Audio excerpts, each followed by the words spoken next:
What's up, Infected, and welcome to the Quarantine.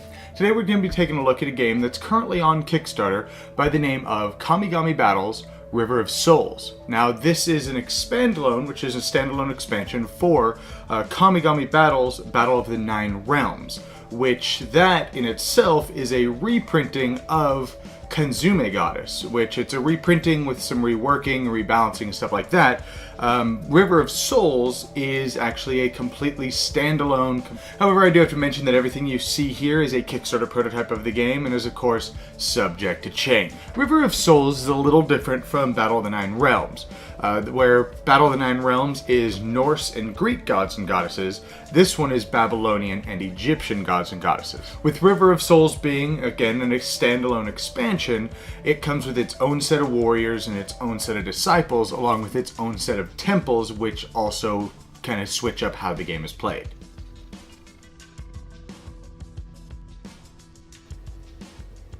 Alright, this is basically Kamigami Battles set up and ready to go. Now this central area is basically going to be the gameplay area. These here are just to show off the gods and the temples. Now the most notable difference in the change of rules, which may be present in the new Kamigami Battles, which is the reprinting to Kanzume Goddess, which if you haven't seen, I'll have a link up here that'll take you directly to that video as well, if you'd like to check that out. But the most notable difference is there are going to be 6 unique cards here in the middle versus you just draw 6.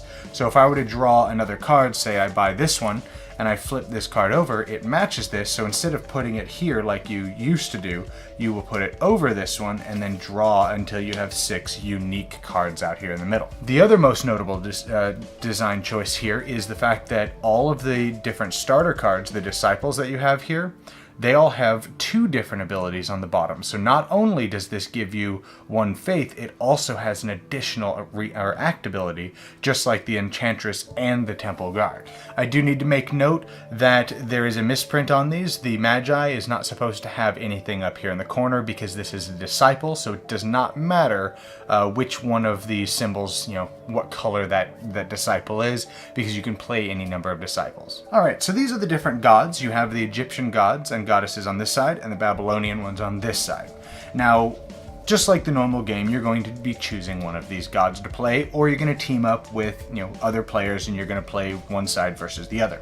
Now, the biggest difference is, as you see here, these cards are much larger than a normal card, so it's a lot harder to have them accidentally shuffle into a deck, for example. The other most noticeable example or difference here is these symbols here in the middle. Now those correlate to the different temples that you see here that you're going to be able to add to the game. Now, from what I've seen, these are optional. You do not have to use the temples if you don't want to, but they add another layer of strategy. Your temples are going to start out with power, and if they ever get reduced to 0 power, then they are just removed from the game entirely.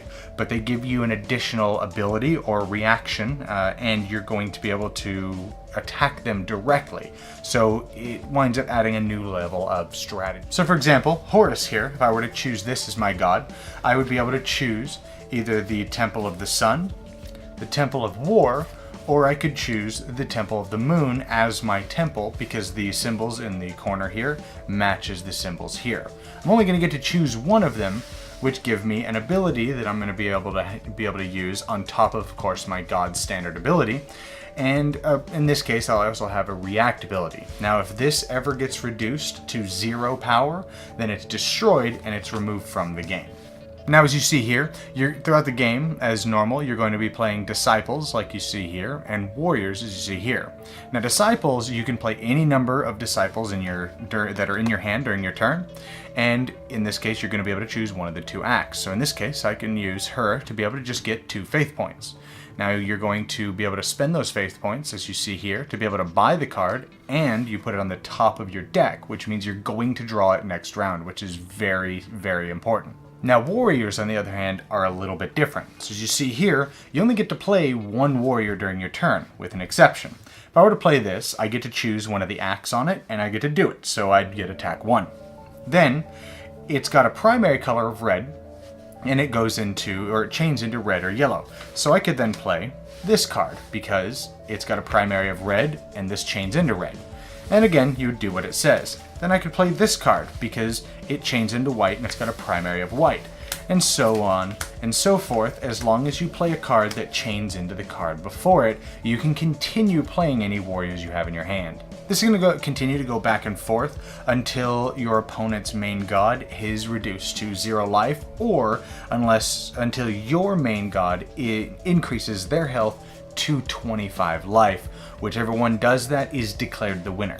And that's pretty much how you play Kamigami Battles River of Souls. Now, if it wasn't already abundantly clear, this is an expandalone where you can either combine this with the original or you can play it on its own. So if you don't like for whatever reason you don't like the Greek and Norse mythology, but you like this one, you can just get this, you can combine them together, whatever.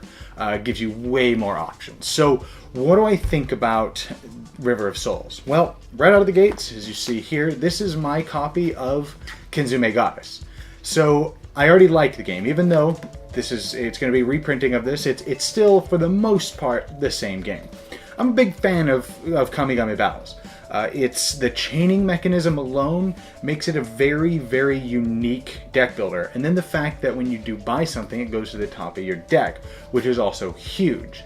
Then with the difference between, the original, you just had 6 cards out. And sometimes those 6 cards sucked. Maybe it was one character 4 times. Nobody wanted that one. So you're really down to just 2 cards. Now this eliminates that because now you have 6 unique cards, which is something, Heart of Crown back here started, as far as I know, and I love that mechanic because it means you always have 6 different options, which is awesome. Because with this game, you're chaining based on, or you're playing these cards, you only get to play one unless you can chain into others. So it's very important to have options. And the game does that really, really well. However, there are a few negatives to the game. Now, this one's going to be very subjective, but it's going to be the art style. Some people are going to see that this is very provocative. Me, on the other hand, I don't find it that provocative at all. Now, some people are going to have a problem with it, and some of the other cards, they're a little revealing, shows a little bit of cleavage, but it's not really overboard. However, some of the guys, as you see here, they're, rippling muscles, and most of them have no shirt on, they're in weird poses, revealing their chest, stuff like that. So, that's definitely a good thing, but that's still going to turn some people off. With that said, it's not nearly as bad as the base game of Kamigami or Kenzume Goddess. Because the base game was very revealing. Lots of the goddesses were, showing a lot of cleavage, showing a lot of skin. This one, it's actually one of the comments I made about it when I first played, is that most of these goddesses are not nearly as revealing. Most of the women in this game are a lot more clothed, which I actually had a complaint about, because as you guys may or may not know, I like a lot of skin in my games, both men and women. So that was kind of a letdown that the new set doesn't show quite as much, but it's not really that big of a deal. However, it is going to turn a few people off. So yeah, overall, I definitely recommend Kamigami Battles. If you're a fan of deck builders and you're looking for one that's not, your average everyday deck builder that follows the same, stamp and it's out the door, definitely check this one out, because simply the fact that you buy cards and they go on top of your deck and the chaining element, both of those combined are phenomenal. They open up so many doors and so many strategies, and they require just another level of thought, because as I've mentioned before in my previous review for the base game, you not only have to think your normal, okay, how am I going to build this? I got to get my economy running, got to do this, got to do that. Now, you also have to think, okay, I need to buy these crappy cards that I don't need, because they don't work with my strategy. They're just going to fill up my hand, but I need them to be able to chain into these. And so there's another level of thinking going on, and it is just fantastic. Anyways, I hope you guys enjoyed this video. I hope you consider backing the project, and I'll see you guys next time in the Quarantine.